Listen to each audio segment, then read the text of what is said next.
June 6 ബാലറീന റിലീസാകും. നമുക്ക് എന്തൊക്കെ ഇപ്പം ബാലറീനെ പറ്റിയിട്ട് അറിയാമെന്ന് നോക്കാം.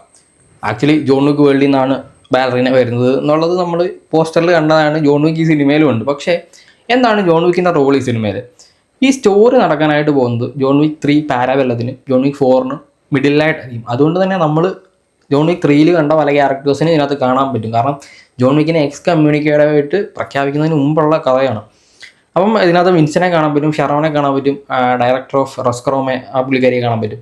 അങ്ങനെ കുറച്ചധികം ക്യാരക്ടേഴ്സ്, പിന്നെ ബാബയാക ഹിംസെൽഫ് ജോൺ വിക്കിനെ കാണാൻ പറ്റും. അപ്പോൾ ആരാണ് ബാലറീന, അല്ലെങ്കിൽ ആരാണ് ഈവ്? ഈവ് ഒരു ഓർഫനാണ്, റേസ്ഡ് ബൈ റെസ്ക്രോമ. വിൻസ്റ്റൺ ആണ് ഈവിനെ റെസ്ക്രോമയിലോട്ട് കൊണ്ടുവരുന്നത്, റെസ്ക്രോമയിൽ ഇൻട്രൊഡ്യൂസ് ചെയ്യുന്നത്.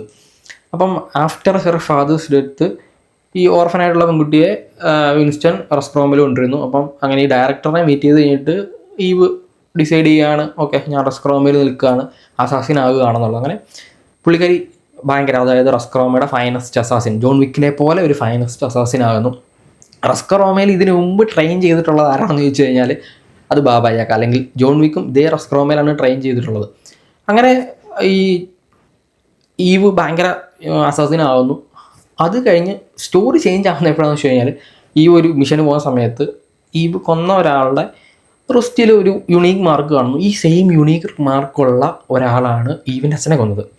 അപ്പം ഈവ് മനസ്സിലായി ഇവരെല്ലാവരും ആണ്, അല്ലെങ്കിൽ ഈ മാർക്കുള്ളത് ആരാണോ അവരാണ് ചെയ്തത്. അപ്പം റിവഞ്ച് വേണമല്ലോ. അങ്ങനെ she decide to take revenge, അല്ലെങ്കിൽ they have to pay the consequences of their actions. അതുകൊണ്ട് അവരെ ഹണ്ട് ഡൗൺ ചെയ്യാനായിട്ട് ഈവ് തീരുമാനിക്കുന്നു. അപ്പം ഇതാരാണെന്ന് ചോദിച്ചു കഴിഞ്ഞാൽ ഹാൾസ്റ്റാറ്റ് ട്രൈബ് എന്ന് പറഞ്ഞിട്ടൊരു ട്രൈബാണ്. അപ്പം ഒരു റൂൾ എന്താണെന്ന് വെച്ച് കഴിഞ്ഞാൽ ഈ ഹാൾസ്റ്റാറ്റിലുള്ള ആരും റെസ്ക്രോമയിലുള്ള ആരുമായിട്ട് ഇൻ്റർഫിയർ ചെയ്യത്തില്ല. അതേപോലെ തന്നെ റെസ്ക്രോമയിലുള്ള ആരും ഈ ഹാൾസ്റ്റാറ്റുമായിട്ട് ഇൻ്റർഫിയർ ചെയ്യില്ല. അതാണ് അവർ തമ്മിലുള്ള പാക്ക്. അങ്ങനെ ഈ ഒരു പാക്ക് ഈവ് ബ്രേക്ക് ചെയ്യണം, അതായത് റിവെഞ്ച് എടുക്കണമല്ലോ. അങ്ങനെ ഈ പാക്ക് വേണ്ടാന്ന് വെച്ചിട്ട്, അല്ലെങ്കിൽ ബ്രേക്ക് ചെയ്തിട്ട് പുള്ളിക്കാരി പോകുന്നു, ഇവന്മാരെ തട്ടാനായിട്ട് പോകുന്നു. അപ്പം വേറൊരു ഓപ്ഷനും ഇല്ലാണ്ട് ഡയറക്ടർ ജോൺ വിക്കിനെ വിളിക്കുകയാണ് ഈ മെസ്സെല്ലാം ക്ലീൻ ചെയ്യാനായിട്ട്. അങ്ങനെയൊക്കെയാണ് നമ്മൾ ട്രെയിലറിൽ കണ്ടിട്ടുള്ളത്. ഇനി എന്തായിരിക്കും ഇത് കഴിഞ്ഞിട്ട് സംഭവിക്കുന്നത് എന്നുള്ളതാണ് നമ്മൾ ജൂൺ 6 സിനിമയിൽ കാണാനായിട്ട് പോകുന്നത്. ആക്ച്വലി ജോൺ വിക്ക് പോലെ തന്നെ എക്സ്ട്രീം ആക്ഷൻ സീക്വൻസുകളുള്ളൊരു സിനിമയായിരിക്കും. കാരണം അത്ര നൈസായിട്ട് ആന ഡി അർമാസ് ആക്ഷൻ സീക്വൻസുകൾ ചെയ്യും. അത് ഈ സിനിമയുടെ ട്രെയിലറിൽ നമ്മൾ കണ്ടതാണ്, വന്ന ക്ലിപ്പുകളിലും കണ്ടതാണ്. എന്തായാലും ജോൺ വിക്ക് വേൾഡിൽ നിന്ന് വരുന്നൊരു സിനിമ അത് വേറെ റേഞ്ച് സിനിമ തന്നെ ആയിരിക്കും. എന്തായാലും നമുക്ക് 6 എന്താണ് ബാക്കി നടക്കാൻ പോകുന്നതെന്ന് അറിയാം.